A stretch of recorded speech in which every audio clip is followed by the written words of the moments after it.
Hello, everyone, and welcome to Mr.MoFranchise. It's the preseason of Season 2 for the Jaguars as we are anxiously approaching the regular season. My preseason rules for this franchise are as follows. Preseason lasts 4 weeks, just like in the real NFL. However, each week there is a random event that occurs, and these events could bring either positive or negative changes to our team as we get ready for the regular season. So let's get to it. Preseason week number 1. I was given an opportunity for a free agent move.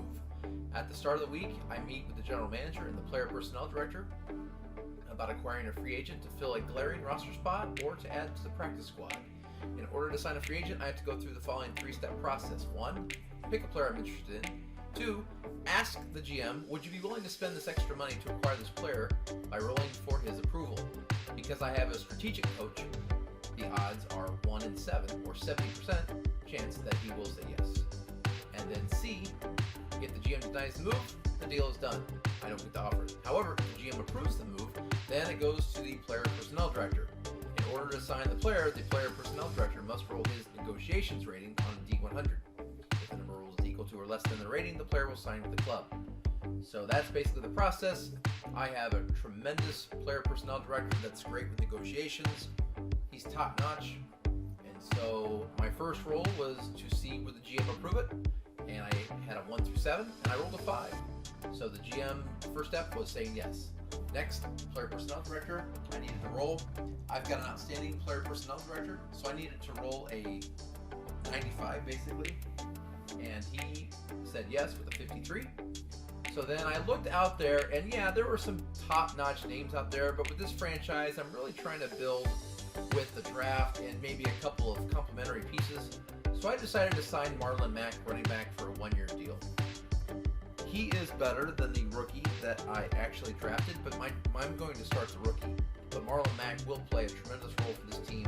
He will be the backup running back, and what I love about Marlon Mack's story is the Colts didn't want him, and he basically told us, listen, I want to play in this division, and I want to show the Colts they made a mistake. So sign me. I get that you're not going to start me, but trust me, I'm going to prove to you that I should be the starter. So we like the chip on the shoulder that Marlon Mack has, and we went to sign him. Week number 2, we got another free agent move. The general manager was very willing to spend money. We do have like $18 million in cap before the Marlon Mack signing, and so once again I went through the process. I did roll a 7, so the GM was starting to waver a little bit, but he said, oh, okay, one more signing. And then we went to do the negotiation, and I got lucky. You know, there are a lot of other player personnel directors that a 92 would have been a failure on, but because mine is a 95, that was barely successful. And so another place that I looked was, I had C.J. Henderson as a cornerback. I went to free agency and got another cornerback. I got another cornerback.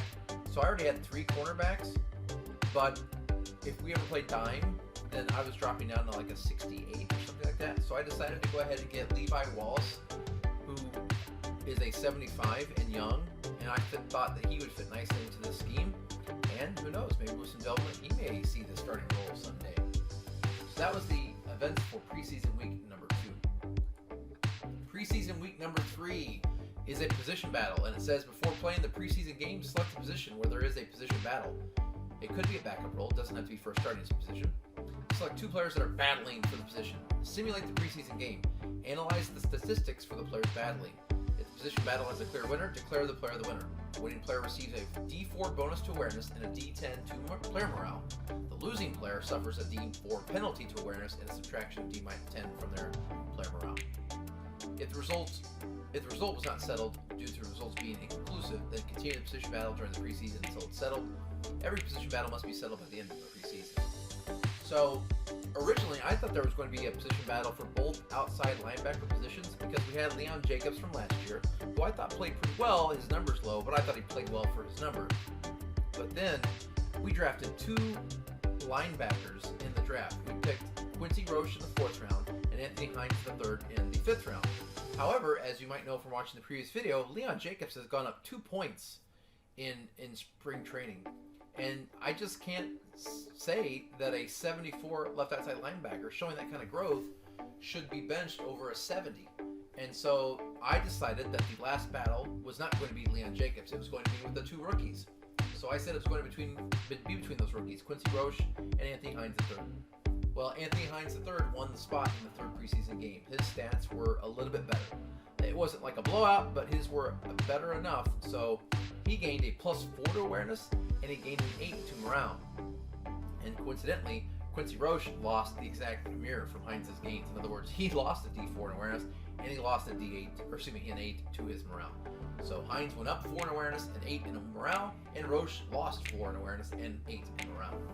And so that position battle is set. Anthony Hines III will be my right outside linebacker, and Quincy Roche is going to be the backup really for all my linebacker positions. He can come in at left outside linebacker, right outside linebacker, even middle linebacker since I played 3-4. So Quincy Roche is going to be a super sub for me, and who knows, maybe one day he'll get that position back. And then we went on to week 4, which was a press conference, and after the game, the media asked me a question about how the team was performing compared to my expectations, and how did I respond? Well, I had to consult my media approach, and I have a pragmatic media approach, so no changes to the head coach's approval rating occurred. And so at that time, the season was over, and we're heading on into the regular season. Well, that's all I have for you today. If you haven't already, please subscribe to this channel, smash that like button, and tell a friend. The next episode, we are beginning Season 2 of the Jacksonville Jaguars with many new additions on the team via free agency, via the draft. We have a whole squadron of players that are eager and ready to fight for this team. Thank you so much for watching. Have a great day.